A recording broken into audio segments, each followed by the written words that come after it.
Welcome back, everybody, to another deep dive. Yeah, Today we're going somewhere pretty intense. right. We're talking about what happens to the human body when someone is stabbed. Oh, wow. Yeah, it's going to be Intense. a little bit of a dark one, but stick with us. Yeah, We think it's going to be really fascinating. absolutely. And honestly, Yeah, understanding the science behind this stuff right. can be Empowering. super empowering Yeah, and even life-saving. exactly. Right.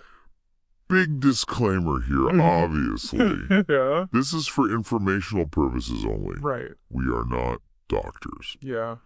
Do not take this as medical advice. Please. If you are in an emergency situation, Yeah, call 911 or your local emergency number. absolutely. Yeah, and, Seek professional help. yeah, one of the things that really Doctors. struck me in the research is just how much our circulatory system Okay, struggles to cope with a stabbing. right, It's not just the blood loss, although that's obviously right, of course. a critical part of it. Right. Yeah. It's the whole system getting thrown out of whack. Yeah, it's like a Yeah. catastrophic plumbing problem, right? Well, You have this I like that. beautifully balanced network of veins and arteries Right. that's meant to, Deliver oxygen. deliver oxygen, No keep doubt. everything running smoothly, Yeah. and then suddenly you get this disruption in that flow, Yeah. and the body, Huge disruption. huge disruption, and the body's kind of freaking out. Right. And it goes into this state of emergency that we call hypovolemic shock. Okay, so break that down for me a little bit. Yeah. What's actually happening? In the body, Hypovolemic shock, during hypovolemic shock. also called hemorrhagic shock. Okay, Basically, think of it as okay. the body trying to triage the situation. Right. Right, so blood volume is dropping. Yeah? The heart is struggling to pump blood effectively. Mm-hmm. So less oxygen is reaching the brain. Okay. Less oxygen is reaching the heart. And so the body is like, okay, Gotta make some decisions. gotta make some tough choices here. Right. So it starts redirecting blood flow Okay. away from the extremities. So arms and legs. Arms and legs, hands and feet to the Right. core. Right. To keep the... Could keep live, Yeah. the heart beating, the Yeah. lungs functioning. sense, but it also explains, Yeah. like, I imagine some of the Totally. scary symptoms that we think of when we Yeah. think of shock, right? Absolutely. Pale skin, Yep. rapid heartbeat, Mm. dizziness. Yeah. All signs Oh, that the body is shifting into this crisis mode. crisis mode, like Yeah. red alert. Yeah. Right. You might also see things like Good. intense thirst, Okay. nausea, confusion, all part of that. So it's really a whole... Body response. Yeah, it's amazing Yeah. how much is happening under the surface. Absolutely. But obviously, if the bleeding isn't stopped, things can get really bad. Sadly, yes. Right. Untreated hypovolemic shock can lead to a Yeah. whole cascade of increasingly dire complications. Oh, God.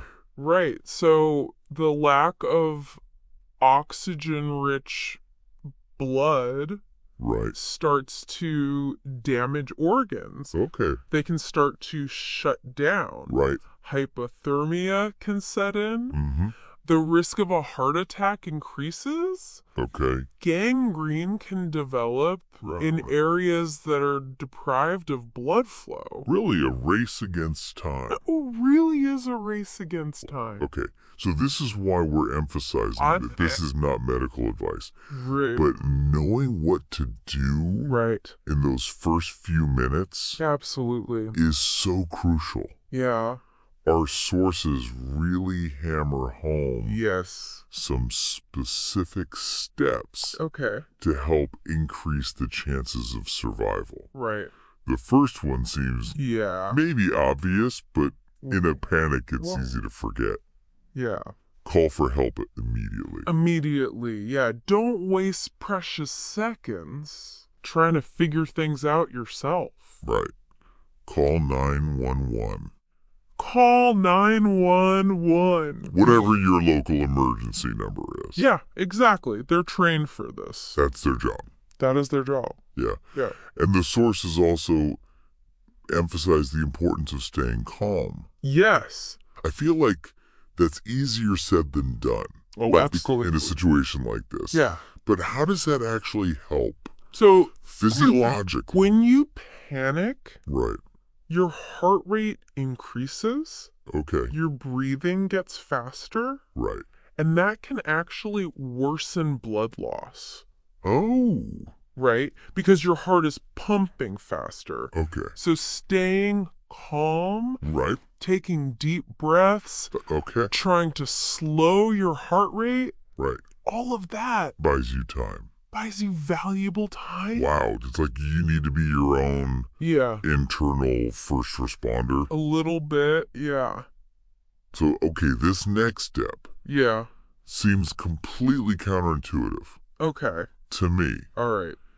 If the knife or whatever caused the wound Right. is still in place, Yeah. you do not remove it. Do not remove it. I feel like that goes It seems counterintuitive. everything. I know, but it makes sense when you think about it because that object, as gruesome as it is actually acting as a temporary plug. Okay. It's helping to control the bleeding. Right. So if you remove it, Right. you could dislodge any clots that have formed Okay. and trigger a fresh wave of bleeding. Gotcha. So just So leave it be. leave it alone. Leave it for the professionals. The professionals will take care of it. Exactly. Okay, so assuming help is on the way, Yeah. what can you do So to manage the bleeding? direct pressure is key. Okay. So use anything you have that's clean and available. Like what? Clothing, your hand, Okay. a towel, whatever, Okay.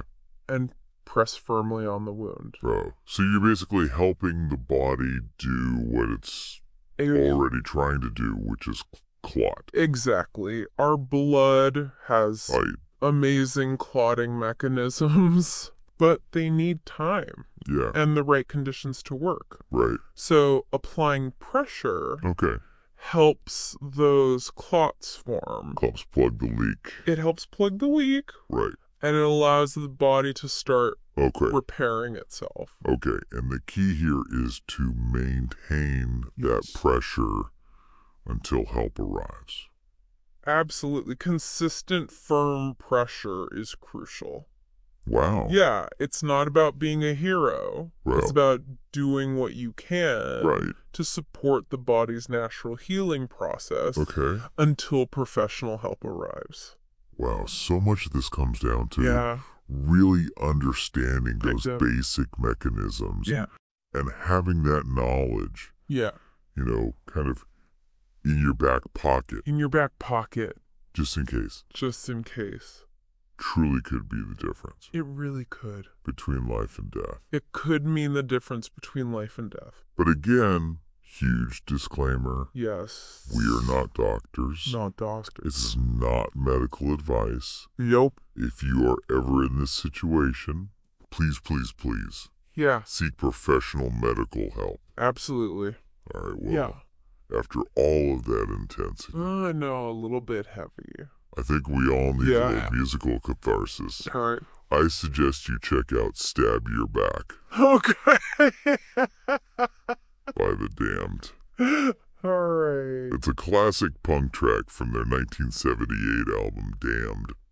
Damned. I love that. Yeah, That's a good one. a little dark humor never hurts. Little dark humor. Thanks for diving in with us today. Thanks for having me. Join us next time for another deep dive into a fascinating topic. See you next time. Bye. Bye.